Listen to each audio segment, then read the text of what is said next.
Kita beralih ke kabar berikutnya, Tribuners. Masyarakat Kabupaten Fakfak, Papua Barat dihebohkan dengan aksi baku hantam antara anggota Polri dan TNI. Aksi duel antara dua anggota keamanan negara itu diduga dipicu salah paham mengenai wanita. Kapenrem 182 Jazira Onim, Mayor Infanteri Hikmat Ilahi membenarkan peristiwa itu terjadi di Kompleks Jalan Yosudarso, Kabupaten Fakfak pada Selasa 26 Juli siang lalu. Rekaman aksi keduanya pun telah beredar luas di media sosial. Dua oknum yang terlibat yakni prajurit TNI bernama Serda Gilbert Brian dengan seorang anggota polisi bernama Bribda Billy. Pemicu Bribda Billy adu jotos dengan Serda Gilbert diduga salah paham menyangkut polwan bernama Bribda Teresia.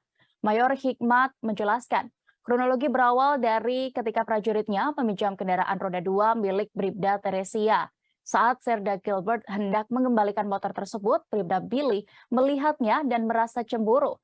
Bribda Billy bersama dua temannya kemudian menghampiri Serda Gilbert hingga terjadi adu mulut dan adu jotos.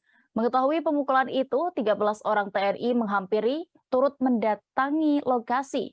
Mereka kemudian mengamankan 3 personil Polres Fakfak ke Korem 182 Jazira Onim. Meski begitu, Hikmat memastikan bahwa permasalahan antara Polri dan TNI ini sudah diselesaikan secara kekeluargaan.